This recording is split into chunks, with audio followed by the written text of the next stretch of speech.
live because I We don't see it. are live. We're live. How are you? Cool. We're live. Hey, everyone. Good. Welcome everyone to another Facebook Live with Dr. Nelva Bryant.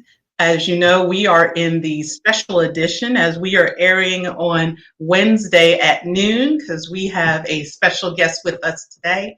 But before we get to him, Dr. Bryant, please introduce yourself to everyone. Hi, everyone. I know we always do this, but I reintroduce myself each time because we have new followers that join us, and just for folks to get an understanding of what we are doing in a platform here. I'm Dr. Nelva Bryant. I'm a veterinarian. I am a airline industry veterinarian is the term I've given myself. I am probably the only U.S. veterinarian working in the airline industry. I work with Delta Airlines. I've been on staff with them since 2018. Was brought on staff to help review and revise the policies for animal transportation. And believe it or not, it's the transportation of animals highly, highly regulated with your dogs and cats going either in cabin or by cargo, traveling domestically and internationally. There are rules and regulations behind their transport that you must comply with to make your travel go smoothly without any hindrances. So that's why I was brought on staff to help with that. And also, there's other animals that the airlines transport too, and there's regulations behind them. So there's a lot to kind of keep in order to make sure the airlines are in compliance and there's no violations in reference to the transporting of animals. So that's what I've been doing these past few years with Delta. In the meantime, I've noticed, as a veterinarian, I've noticed there's some things that pet owners can do to better prepare themselves for air travel with their pets. So I developed When Pets Fly as my platform to share pet-centric travel education. Been doing this since the pandemic, and it's been great. We're growing, really just expanding. Our reach is going beyond this U.S. We're hitting internationally. Different countries are also viewing what we're sharing, which is awesome. So like I said, I've been doing this for the past few years. Greta joined me, and a lot of these ideas we're doing here to help us expand. This Facebook Live has been very instrumental with what we've been doing. And we started this to really initially share information we thought with just pet owners, but it's expanded where we're sharing information with different stakeholders, as I say, in the animal transportation industry. So we might have someone on discussing zoo animal transportation of research animals. We might have someone talking about service animals and their transportations. So it's a long list of folks that really, in my opinion, are stakeholders in the animal transportation industry. And today we have someone different, and we'll discuss them a little bit. But a topic that's been out for a while that I think is important for us to discuss, it's been out for a while, the term pet friendly, and that's going to be our discussion today. But before we get into that, Greta, please introduce yourself because you're my right hand.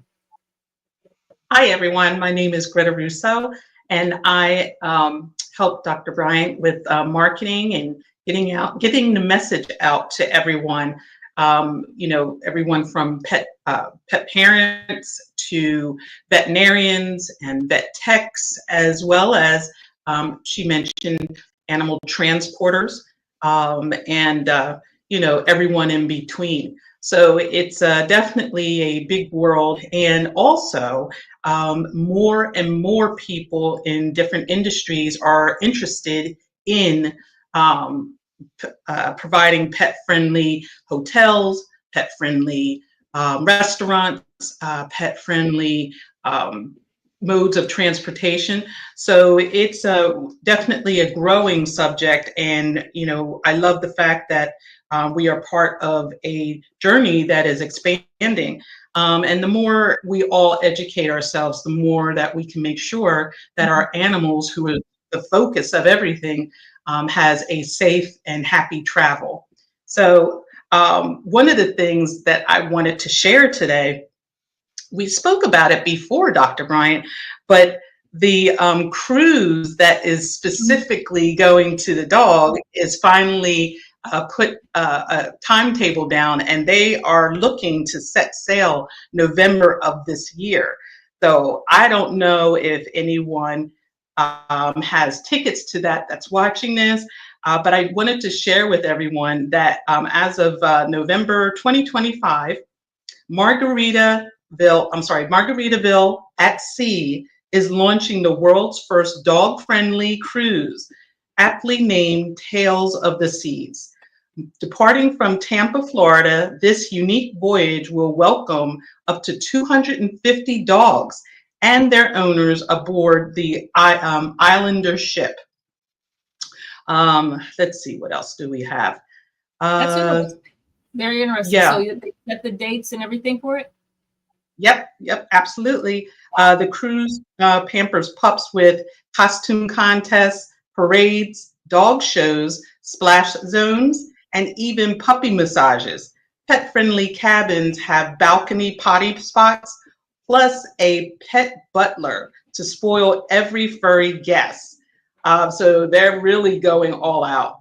The Wow. captain, Steve Matsky, launched this dog-friendly cruise after skipping trips without his Yorkie, Louise. Now dogs aren't just allowed, they're part of the family fun.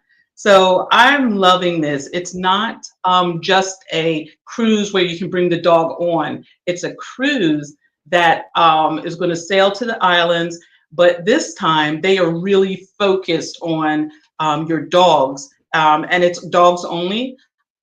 Your dogs enjoying this trip with activities around them, a menu around them. So, I really applaud this effort. I think a lot of people are going to really sign up for this and take advantage of it.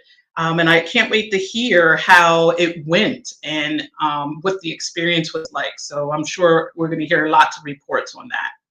Yeah, that's interesting. Again, going back to our topic that we're going to discuss, and we'll bring CJ out from in a second. But with that, my question for them is: they're saying it's dog friendly. What are the stipulations behind it? Is my thought, because there has to be stipulations. Are they gonna accept all dogs, all sizes? That's my first question for them. All dogs? I would think, why would they not? Because it's not like they have to fit underneath something. It's all open and everything. I think probably the hardest part about that is getting them there. Like, for example, on a plane or whatever. But luckily, there's many modes to get large dogs around and stuff like that. Many forms besides just cargo. So, to your point, I can't wait to hear, but I love how this came out in perfect timing with CJ coming out, because, pet friendly, when the word first came out, everyone assumed, it would be so inclusive of, all pets, or at least all dogs. And, they would be allowed everywhere in the restaurant and the hotel. And, there would be a whole bar for them and everything. But as it points out, as it ended up, the restaurants have a bowl on the patio outside, and you're not allowed to let them inside. And, who cares if it's raining or 100 degrees out, or if there's snow, they're outside. And, hotels, it can only be one dog, and it better be 35 pounds or less. And, so, I'm glad that we're having CJ on, and we'll be able to discuss, should we keep the term pet friendly, come up with a new term, or should we expand what it really means? And how do we do all that? So I'm looking forward to that. Mm-hmm. This is timely. Very good that came out and everything, and a good discussion today. So very excited about it. Very, very excited. Yeah. Anything else you want to discuss before we bring CJ out? Well, let's do another of our summer reminders. Let's see. I know last time we discussed dogs getting sunburn, and also the proper way after some exercise they should be watered. So how about, I know, because a lot of people don't know this, now that it is summertime, there actually is some, I guess, rules that people should keep in mind about temperature if you're trying to bring them on the plane. So what should people remember, especially if they have to end up in cargo? Yeah, thanks for bringing that up. And that's really a very important thing to mention. If you're traveling with your dog or cat and they're going by cargo, or if you're checked baggage, They have to comply with the temperature limit restrictions that the airline has set. Delta's has it 80 degrees, anything above 80 degrees Fahrenheit as far as forecasted temperature, they're not allowed to travel. I think American has it at 85 degrees. And actually the regulation, to be honest with you, it's a USDA regulation behind that. They can't be above 85 degrees, transport at 85 degrees Fahrenheit for more than, say, 45 minutes on the tarmac. And it's difficult for that time frame to really monitor that appropriately. So what most airlines will do, like I said, for American, they'll cut off time is if the temperature is above 85 degrees Fahrenheit, they won't transport that pet for in cargo or by checked baggage. For Delta, we're a little bit more stringent. We say if it's anything above the forecasted temperature, is anything above 80 degrees Fahrenheit at any point on the ground while they're on the ground and while they're under, say, Delta's care for that trip, we won't transport them. So for pet owners, if you are traveling with your pet by cargo checked baggage, realize that is something that is and it's for the safety and welfare of your pet. It's not the airline being a pain or whatever. It's for the safety and welfare of your pet and also to comply with USDA animal welfare regulations. That's why it's in order. So please make sure you comply with that.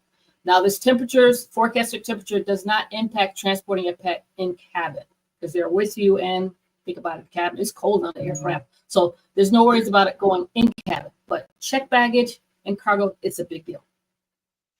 So if someone has a Great Dane, definitely needs to go into cargo. I'm thinking the best way to get him in the plane would be the first flight out of your city, and if the plane has space.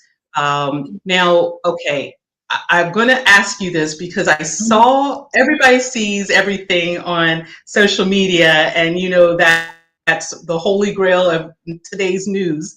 So I saw a young lady taking her Great Dane, not a service dog, in cabin. Can you explain how that would happen? Would they need to book an extra? If she bought a Great Dane of that size and caliber, it had to be a service dog. Okay. Be aware, service dogs don't necessarily have to wear a vest. That's what throws people off too. So you probably didn't see a vest on the dog and you thought, how the heck did she do that? But FYI, it's not a requirement for a service dog to have the vest on. That's the one thing there. But it makes you wonder though, but you get a lot of folks that sometimes will try to falsify things. They'll put the service vest on the pet to try to, get through the system. But technically, they're not required to have it. So very likely that woman with the Great Dane going on board in cabin was probably a service dog. And even though they're depending on the size of the aircraft and the space allowed, sometimes service dogs have to travel as cargo, unfortunately, because we can't accommodate them inside the cabin. That's the thing that potentially could happen too. So, yeah. Well, I want to put an asterisk note in that we're discussing American commercial airlines. Yes. Because now that we're worldwide, we kind of have to define our messaging. Because I know for sure airlines in other countries, they actually do allow large dogs and other animals, not specifically being service animals. Uh-huh. So, so just for the USA that we're discussing, right. A service dog that is large is allowed in cabin. Mm-hmm. So let's bring on our guest for today so we can introduce him and have more of this conversation. Awesome. Let's see. There we go. Yeah. Hey, CJ. Welcome, CJ. Hello. Can you hear me okay? How are you? Yes. I'm doing well. It's nice to see you. Awesome. I am glad you're here. It's nice to see you too. And I'm very happy to have you here to discuss your article and the research you've done with partners in Napier and everything. So let's go ahead and get them introduced and we can jump right in on the topic because I really think it's a very interesting topic, Keen. We're at a point now, the term pet friendly has been used for, I don't know how many years it's been in use or when it was initially introduced, but I think we need to kind of right before the pandemic. Was it? I think there's an update needed on the terminology. I'll just put it that way. Yeah. Absolutely. Shall I So- go ahead and introduce myself, or you wanted to go ahead and do that? Nope, I'm going to read your bio, and then from there, you can definitely go further into the introduction of you and Partners in Napier. So, okay, so today we are joined by CJ Franzitta, Senior Brand Strategy Director at Partners and Napier. CJ has spent the last 20 plus years helping brands find their voice and connect with people and culture in meaningful ways.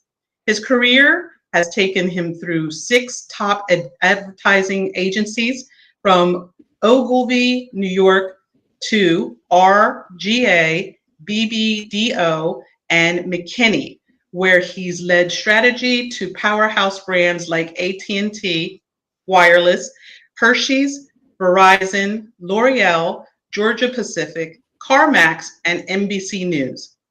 He's reinvented icons like the Vlasic Stork, launched the world's first filled Hershey's Kisses, and even crisscrossed the country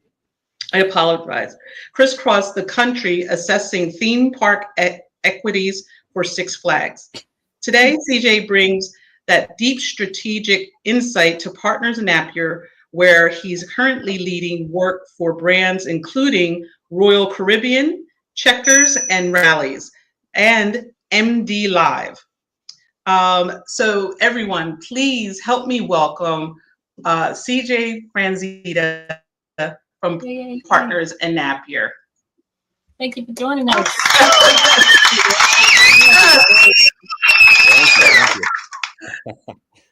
Thank you. Nice to be here. Very good. Well, we met a couple months ago, and you guys gave us a great presentation, and I was totally impressed by the article and just the information you shared regarding, in a sense, trying to make pets first in a lot of the travel and moving away from pet friendly to more pet first type accommodations and everything. So I definitely have a lot of respect for it, and I think your article is very interesting. So I just wanted to, honestly, I'm also at a stage where I'm thinking, like I said, is this pet friendly the correct term to use? Because I've noticed, especially when it comes to air travel, I think the term pet friendly gives it almost like a blanket statement that they're all accepted and everything is allowed and it's easy access, but it isn't. The main things that I'm trying to reinforce as far as on my platform to share is that pet travel is regulated. And it's not as simple as, it's an open blanket statement, bring your pet while you're coming, because if they don't meet the requirements, yes, there's going to be some delays. You're going to be either denied. There's a lot of issues that can happen that actually ultimately will impact your pet. So let's make sure we follow the regulations and know the requirements for traveling. So again, the term pet friendly, I just don't think is the correct statement for traveling, especially by air personally. And that's just my thought on it.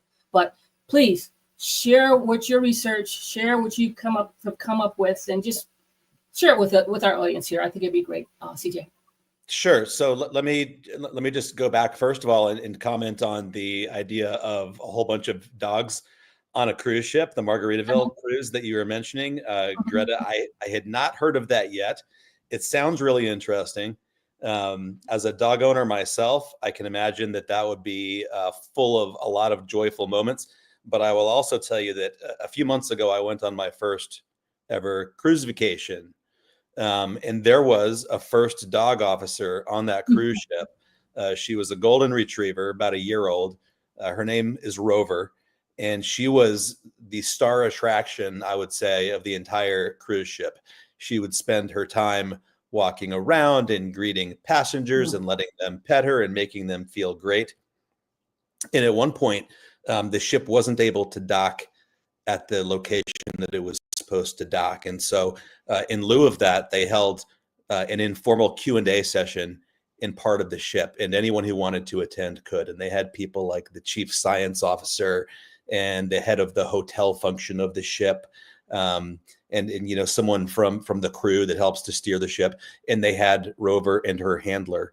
And would you believe about 99% of those questions went to Rover and her handler because people all wanted to know, how does this work with a single dog on a cruise ship? And it became clear pretty quickly that it is highly regulated. Even having one dog on a cruise ship, that dog was perhaps the most catered to creature on board the ship. So I can only imagine what it takes to get 100 dogs onto a cruise ship and what that looks like. But going back, I just want to set a little bit of a context for why I'm here in the first place, because your audience might be wondering to themselves, why do they have an ad man on a show about pet travel? So let me try and make that make sense. My official role is I'm a senior strategy director, as you mentioned, which has a lot to do with research. When companies of any kind come to us and want our help with their mass communications, we have to ask them lots of questions, right? What is the business problem at hand? Who is your audience? What do we know about them? What do they react to? What are they afraid of? What are their ambitions and dreams? All of these questions, all of which gets researched by myself and then put into a brief, which is kind of like a blueprint for what the campaign is meant to do. Okay. So as you might imagine, I've spent a lot of time over the years going deep on all sorts of obscure subjects, whether that's people who ride roller coasters or female golfers. It could be anything. But as it turns out, at our agency, we have connected with a lot of brands in the travel and tourism space and the pet space. So one of our current clients is Royal Caribbean, the leading cruise brand, leading cruise vacation brand. We've worked with Delta Vacations. We've worked with the Strong National Museum of Play. We've worked with Bosch and Lomb on their Project Watson initiative, which was for dog, eye, and ear and overall health. So there's lots of times that we've already overlapped with travel brands and with pet brands. And where those two meet, we started to see an opportunity because Partners in Napier is an audience-led agency, which means that part of what we do is help brands identify their highest value audiences and then connect with those audiences in meaningful ways to create loyalty. The reason we wanted to understand pet travel is because, like you, we see it as a significant trend affecting travel brands. And so we wanted to understand what was driving it and how travel brands can see it as an opportunity. And I should also mention, because I'm a Pisces and I take everything very personally and emotionally, that this was a great project for me because I am a pet lover. I am a pet owner. I currently have my own golden retriever whose name is Amalfi, and we are looking forward to bringing home a new puppy in just a couple months from now. So I'm a pet lover. I'm a curious guy. I'm an ad agency strategist, and all of those things led me down the road of pet travel. That's fantastic. And with Partners in Napier, this is the agency that you work with currently. How long have you been with them? I've been with them for just about a year. I'm celebrating my my 1-year anniversary this month. But prior to Partners in Napier, I was with 5 previous ad agencies, the ones that you mentioned, and I also ran my own one-person strategy shop for 4 years coming out of the COVID-19 pandemic. So I've seen and done a lot over the past 20 plus years. That's fantastic. Let's see, I don't know if you guys see my banner. There we go. What inspired your team to research pet travel? Sure. So what we've found is that, in addition to having done work in the travel and in pet space and wanting to express some thought leadership and frankly, just some curiosity there, one of the things that we started to notice is that people's relationship with their pets has changed a lot over the past decades. And that probably strikes you as an understatement. But today's pet owners have lots of options for pet care when they're traveling, from boarding facilities to pet sitters that you can contact on an app. But this was not always the case. I am not old enough to remember this, but in the 1940s to 1970s, in the few decades before I was born, animals were frankly seen as more disposable than they are today. And that's terrible to say. I recognize that, the thought that animals might be disposable. But, people have always loved their pets, but as a society, we didn't always have the same widespread understanding of animal welfare that we have today. Yeah, if you think about it, they were outside. They were outside. If you had a dog, or even cats, they were outside. It's so unusual to find situations now where dogs are kept outside. And I hate to say it, I have a neighbor next door. He has an outside dog, which blows me away. A huge Great Dane, and he's outside. And I don't know if the weather here in Atlanta has been really hot, and the dog is outside 24/7, rain, shine, cold, outside, and blows me away. But I guess you have to respect it, but that is not the norm. Most people that have a pet this day and age, inside, part of the family, sleeping with you. I mean, that's pet ownership, and that's how it's evolved over the years, So I agree with you there. Yep, that's right. And unfortunately, it wasn't always that way. And, frankly, back in the 1940s to 1970s, like I said, people, were close to their pets then as well. But there were absolutely cases of people euthanizing their pets before going on vacation or moving to a new home or just abandoning them, right? And the reasoning there was it's just more cost effective than paying for kennel fees. So we've obviously come a long way, as evidenced by the fact that we identified this powerful segment of people that we called the pet setters, right? So think about jet setters crossed with pet, and you get pet setters. Okay. And we think about the pet setters as people who plan their travel, not just with their pets, but around their pets. Yeah. Okay. So And why is that so important? Yes. So that's important today because what the data shows is that there are more people who are owning and traveling with pets than ever before. 19.5 million Americans are traveling with their pets each year, either domestically or internationally. You might find this interesting. It's probably self-evident, but about 82% of that travel is domestic and about 43% is international, because obviously it does take a little bit more to fly your pet with you to Singapore than it does to San Francisco, right? Right. But one of the things that I was just going to say, is that the data that I just pulled up you're talking about? Yes. So you can see some of our data here and some of our findings. Something that struck us that was not part of our data, but was part of another travel brand's recent work from Hilton, is that 58% of people, so almost 6 people out of 10, would rather travel with their pets than they would with friends or family, which I find hilarious and powerful because, I say this frequently, my dog is my favorite person.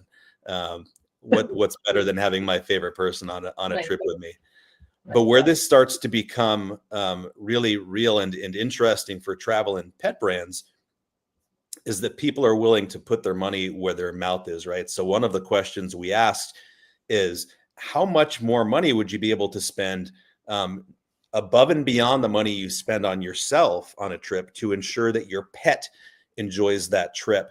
And what we found is that 60% of our respondents would spend between $250 and $750 additional dollars per trip to ensure their pet enjoys it.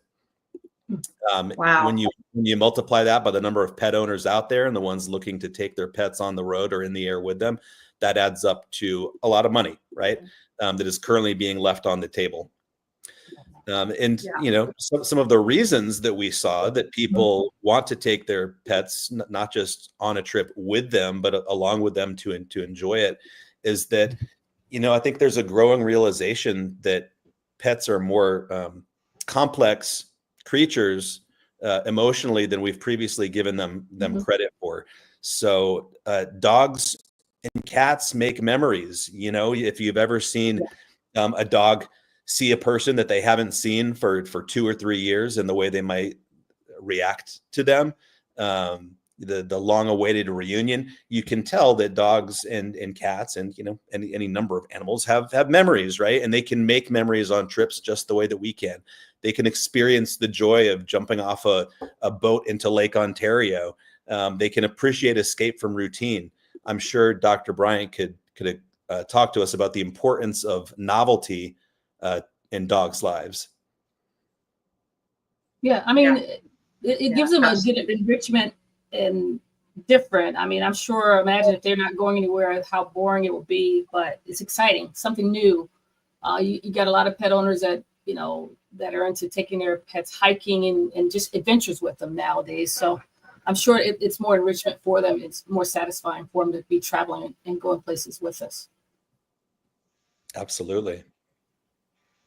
And, besides the cruise that we brought up earlier and that you made comment to, there's a lot of cities that have bodies of water around them, and they have, I forget what they're called, ferries, I guess. So you can go around on the bays or the lakes, even if you're next to the ocean, and they allow there's a lot of pet parents that take their dogs on that, sometimes their cats, and they really enjoy that as getting out on the water. Some people like to go canoeing. So, there's so many people that make a conscious effort to make these experiences with their pets on the weekend. And it really says a lot of how the culture has changed. To your point, Dr. Bryant, there was one time where dogs were just for security and kept outside, and and a lot of people felt animals didn't belong in the house, and now they're in our beds.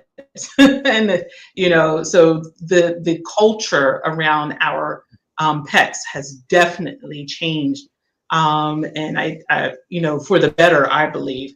Now it's just getting everything to catch up with that.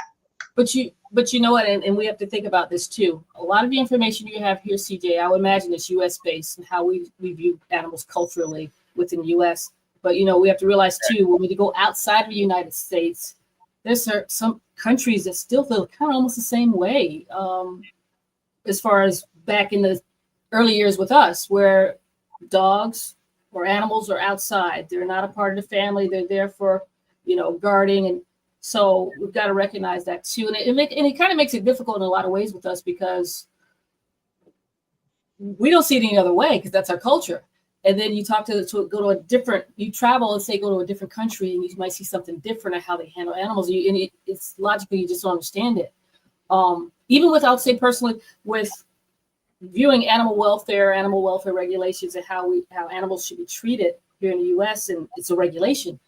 Sometimes when I'm reaching out and going research requirements for other countries, I find that they don't have those same regulations in place. So it's like, wow, it's so different. So we have to recognize that is the point I'm making though. So I would wonder, as far as your data, how far,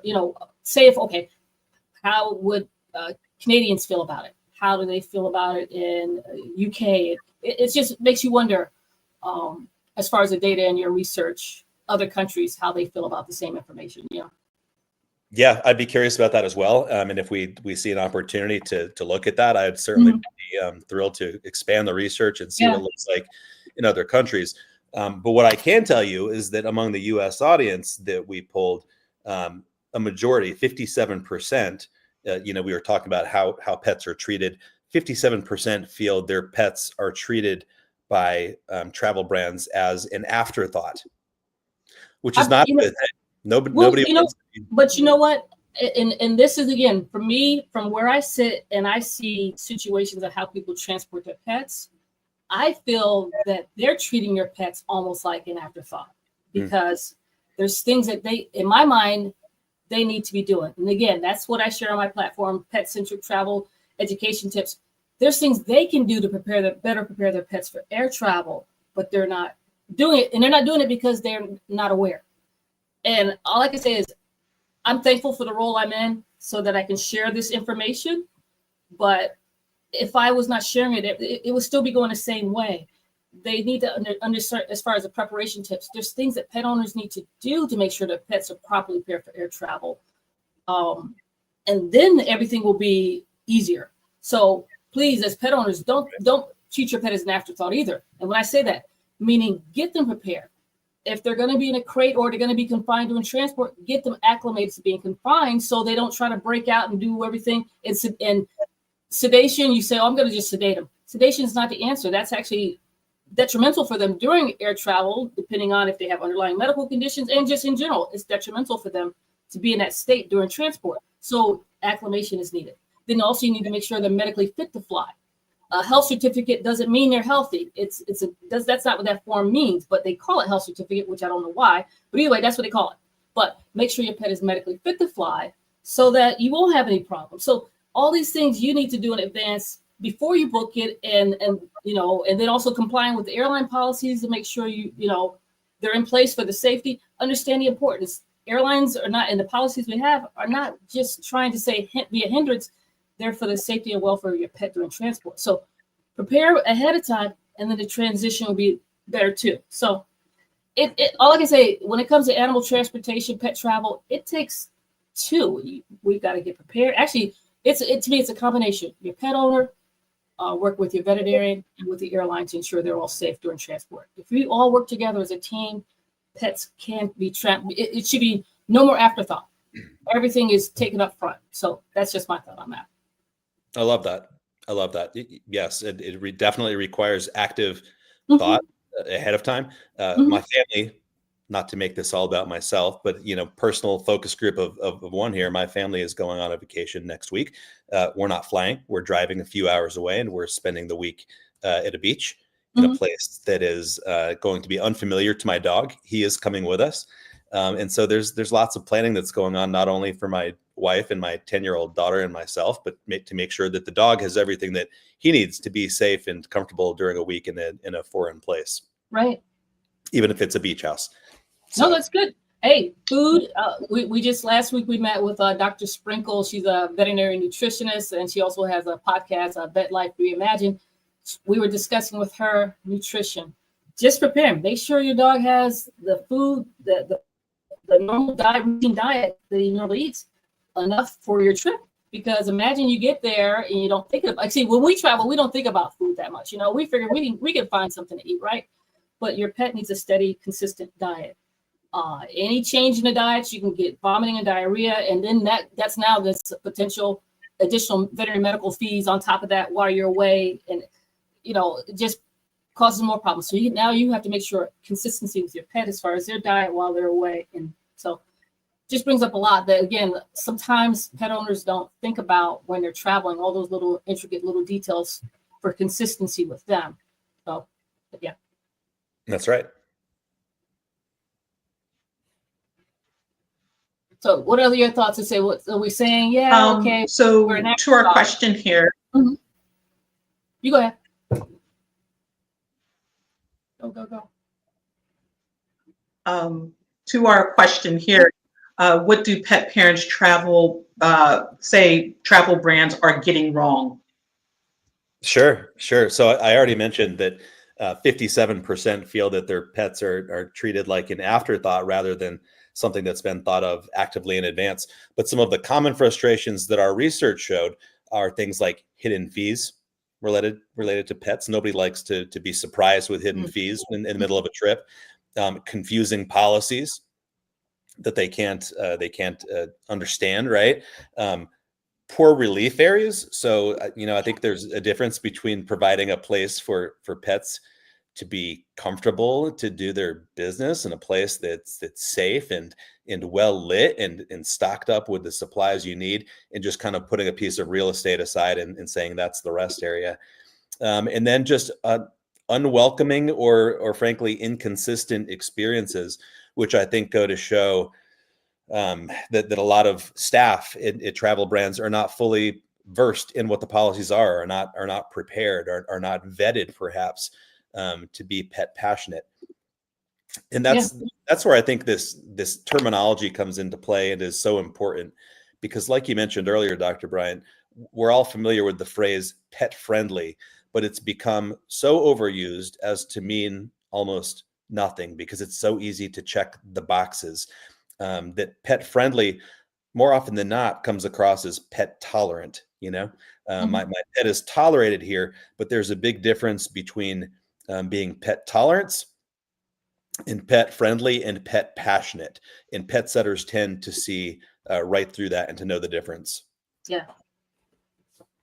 I'm with you on that. I jotted down, where did I put it? I jotted down some other terms. I think like inclusive. I'm going to give some terms with your things. What about pet inclusive or pet accessible or pet welcoming, pet accommodating? I mean, these are things that, like I said, just because you know what, we were at the Pet Connect last year, and someone said that we shouldn't use pet friendly because the alternative is pet unfriendly. Right. And so what are we saying? So I was like, I don't know the correct term. I don't know what it is, the best term. But again, for travel, I see those points you're making there. Let me go over a few things you said. You're saying in the airports, I definitely agree. There needs to be more pet relief areas. And just to let you know, the relief areas inside the airports are actually really initially for service animals. They're actually called the Service Animal Relief Area. By following, I think it's ADA, the American Disability Act, the airports are required to have these inside the airports. So they're geared towards really service dogs, technically, which I would imagine their transport with them might be lower number right now than people traveling with pets going, say, I'm talking more in cabin, inside the airport that way. But they're really not initially made for pets traveling in cabin. Because if you think about it, if someone has a cat, there's no specific place. And you know how cats can be, Greta can attest to, they're a little bit more shy in how they go to the bathroom and they need their, little seclusion to go. That's right. They're not made that way, and really, I think for the future, thinking about it, airports need to work on developing more, instead of just service animal relief area, it needs to be more pet inclusive, an area for all pets potentially that's going to transport through that airport to be able to use that service there. Again, usually, I don't know if you've seen inside of them, CJ, they're just like a wide open room, green turf, maybe a little fake hydrant, little thing like that. Nothing really special, but what if there's more than one dog? I mean, how do you prevent them going head to head? How do you prevent fights? All these things that could potentially happen when it's an open, wide area and multiple dogs or even cats going into this space. So that can be a very scary thing to expose your dog to another dog in a setting like that. Yeah, disease transmission. So all these things you have to consider, that needs to be considered in the long run as far as in the future for airports and developing these areas for them and stuff. So I definitely agree. And you're saying that and policies confusing. Again, we got to get the information out. We have to be more transparent as far as the regulations, but we also have to get pet owners to understand, because I've seen situations where they will bend around to try to get around a policy the airline has. If a policy is in place, it's for that safety and welfare of the animals. So don't try not to, comply. And you made another point about, there has been a lot of situations where consistency with applying policies. You might have one, say, gate agent that's more lax. We'll let them go. Oh, that crate, the dog is really too big for that soft-sided carrier, but we're going to let them go. But then another flight, they said no. So yes, there needs to be consistency with everyone applying the same regulation or policy across the board. And that causes a lot of people being upset because, again, it's inconsistent. So, there's a lot of things that yes, the airlines can do better with that, to make things, to increase satisfaction as far as traveling and everything. I do agree with that. Absolutely. And, I understand also that a lot of these accommodations are geared toward dogs. On one hand, that's not surprising. Dogs are the most popular pet in America, and I think around the world as well. But I'm sure that you've seen any number of animals cross your path in the airline business, and there needs to be some accommodation, I think, for that as well, because not all pets are dogs and not all pets are created equal. Right. There's certain airlines will allow for domestic travel. They'll allow dogs, cats, and birds. So if I have a bird and I'm going domestically, it's in cabin with me and it's in, I guess, a carrier or something. But what if, I don't know, shouldn't we consider that? I mean, I don't know what as far as accommodations, if there's a rest area, but still, there's more than just, as you're saying, sometimes just dogs and cats being transported. So that has to be considered as well. You'd be amazed. Actually, I always say, I think I mentioned a while back, Greta, when we had Varun from, he's one of our pet shippers from out of India. We were talking how there's certain airlines that actually allow falcons in cabin. Oh, wow. Which blows me away, but because culturally it's allowed, that's what they allow. But can you imagine a falcon in cabin, not in in cabin, sitting out in cabin? Amazing. So never seen it. Actually, if I ever do, I'll have to take photos and share them. But that is what I'm told, that they're allowed in cabin with the passenger. Amazing. Yeah. So to continue the conversation a little bit more about definition,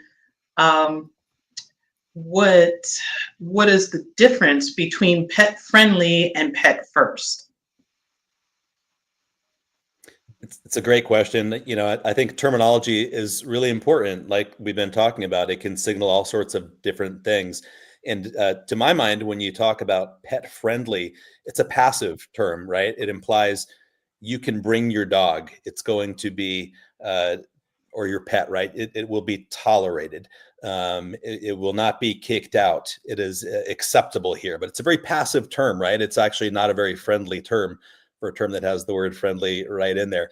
But when you start to think about pet first has an element of intentionality to it, right? It says, we welcome your dog. We've been anticipating your dog or your pet, right? It makes you feel like they're excited to see your pet and are passionate about giving them a great experience.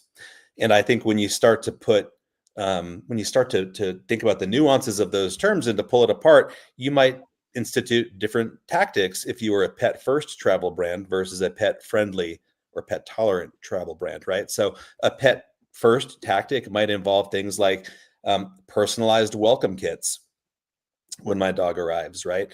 It might be a loyalty program specific to pet travelers. It might be things like GPS safety options to guide you to where the best experiences and spots for your pet are in whatever location you're visiting. It certainly means clearly communicated pet policies.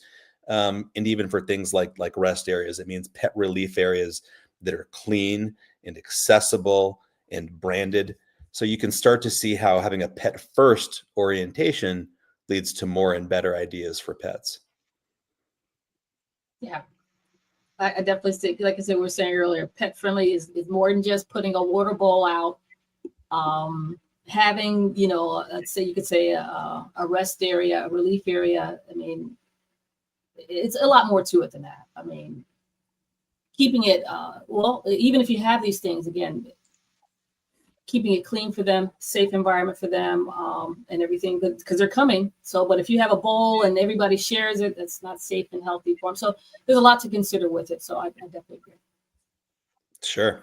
And I see your next question up on the screen there. Can I share examples of brands doing it well? This was one of the questions that we asked in our survey to see how the people out there in America were responding to pet brands. You'll be, I think, very pleased, Dr. Bryant, to know that Delta was one of the travel brands that was highlighted by consumers as doing a really good job. I'll give you a little bit of maybe an unanticipated boost here, but I'll tell your audience in case they didn't know this. You know, Delta was one of the first airlines to proactively restrict snub-nosed breeds in cargo for safety. They partnered with CarePod, which is a high-tech pet travel crate that includes temperature control and monitoring and real-time customer tracking. Delta also offers in-cabin and cargo options with thorough documentation and clear requirements.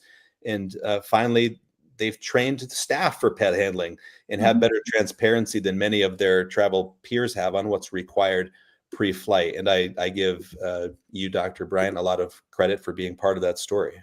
Oh, thanks. Yeah, we work very hard, and it's a lot of work involved with it. And I'll say it's a huge undertaking for us to do, and it's not as simple as everyone thinks. If you recognize how large a network that Delta has, as far as hub stations and vendor stations and a reach domestically and internationally, it's a lot of work involved to ensure that everyone is on the same page and do things. So we work really hard with trying to just ensure that everyone's familiar with the live animal policies, transporting, like I said, various animals. And again, for our dogs and cats, we work really hard to ensure everyone is aware of the policies and procedures regarding it. So thank you, though.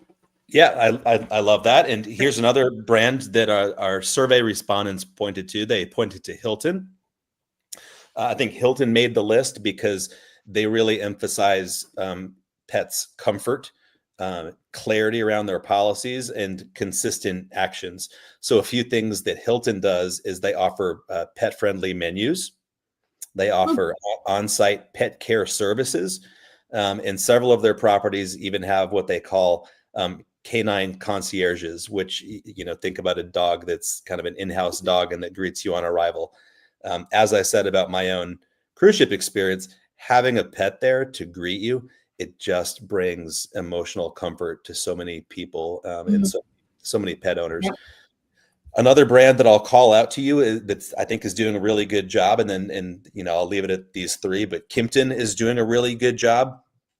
A few reasons for that. They have no pet fees ever, right? So they allow pets of any size, breed, or number at no extra charge, which is huge for pet owners. All pets are welcome at Kimpton, from hamsters to birds to reptiles, as long as they fit through the door. I don't think they've had anything too crazy show up yet, but it's a pretty open door policy there. They offer a lot of amenities and perks, from pet beds to special bowls. They have door hangers indicating a pet is inside the room, which I think is increasingly common. They offer treats at the front desk, and they also have concierge recos for nearby pet-friendly parks and groomers and boutiques. And then the last thing I'll tell you, which I think is really cool, is a lot of hotels will have happy hours in their lobby. Kimpton has Yappy hours, Yappy with a Y, and other pet-centric social events. So they're just doing a lot of things to indicate that they're not just pet tolerant, not just pet friendly, but pet passionate, pet first. That's good. That's fantastic. And that's important. And there are a lot of brands, especially hotel brands, that I see really expanding and trying to be one of those properties that offer these little amenities. The unfortunate thing is they don't have the marketing dollars behind them to let the world know what they offer, but they go to social media to show that. So I like to share, and to your point, for people who are traveling with their dogs especially, but cats and dogs, look into the venue that you're thinking about going to. Make a list of your favorite venues and call them and specifically ask, what is your approach around pets coming on property?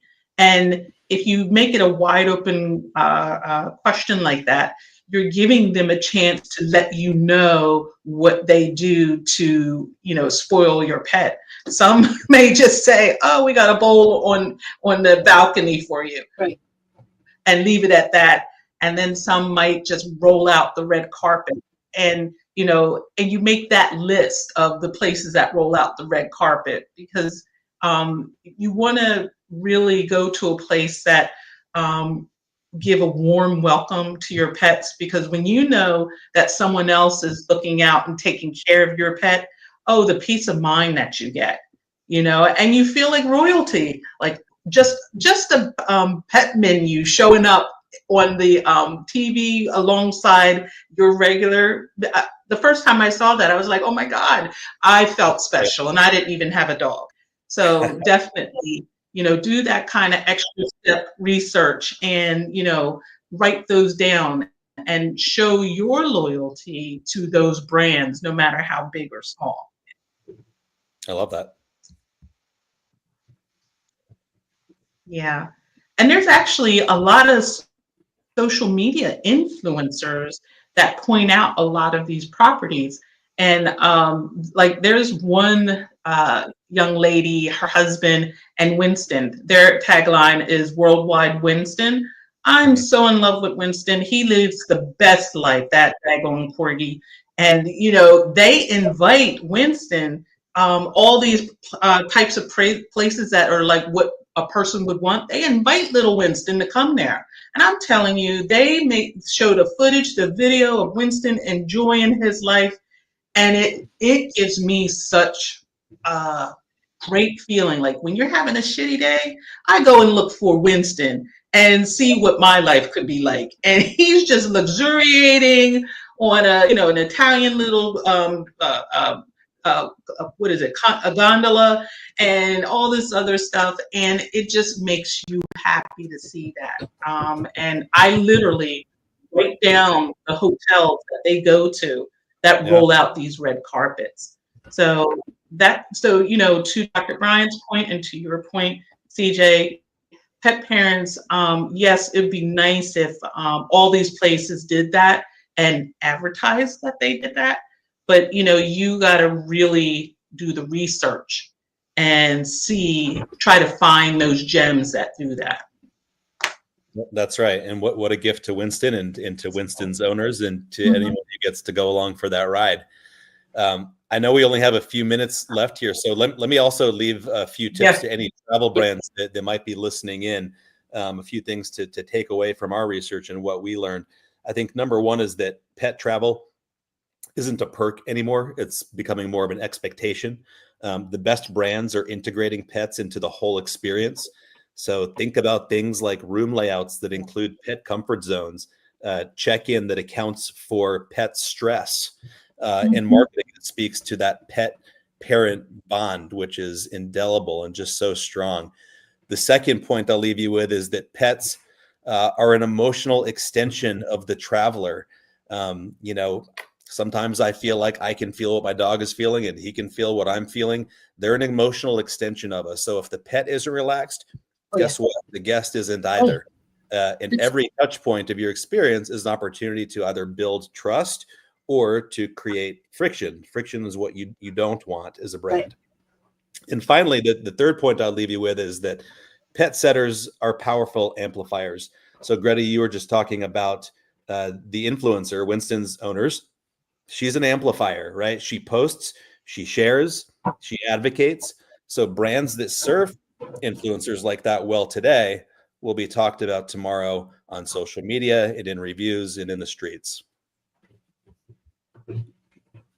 Yeah, absolutely. I didn't even realize we were at the end. I was enjoying this conversation with you so much. So thank you for keeping us on time. I love it. Yeah, with the territory. Absolutely. Well, I just want to make sure we point out, if you want to learn more about Partners in Napier and is my thing coming up? There we go. Partners in Napier and all the great things that CJ is mentioning, what they do for their clients, you want to go to partnersandnapier.com. Of course, they have social media like everyone else. So you can, my little computer just doesn't want to work. So you can go to Facebook and find Partners and Napier, as well as IG with Partners and Napier. And then, of course, they're on LinkedIn with Partners-and-Napier.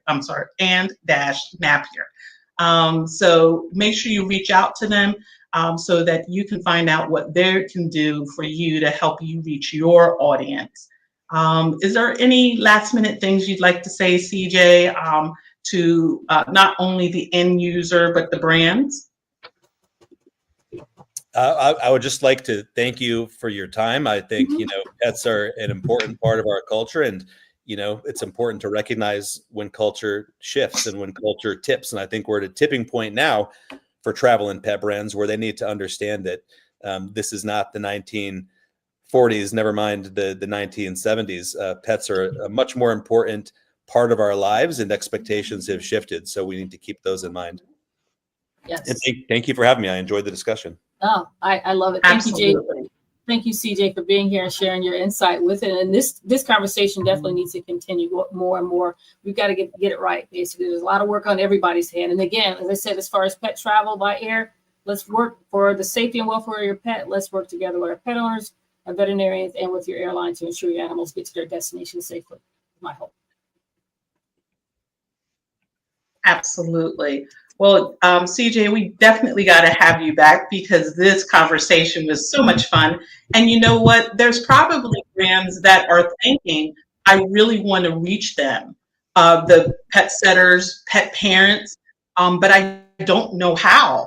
And they probably didn't even know a great organization like yourself even exists. So I definitely recommend to the brands, just start the conversation with CJ at Partners in Napier and see where it gets you, because you don't want to think that everything is about money, but it is. So if you want to reach a loyal consumer base, and also one that does their best to promote their experience and where they've been, there's no better industry than the for now I'll say pet parent industry. And CJ at the Partners in Napier will be able to help you reach that audience so that your brand will grow and thrive. So for now, on this special edition of Facebook Live with Dr. Nelva Bryant, I just want to say thank you all for watching us and joining us. And we will be back with a normal episode this Friday. So we look forward to everyone joining us then. So for now, I just want to say we'll see you in a couple of days, and thank you. Good night.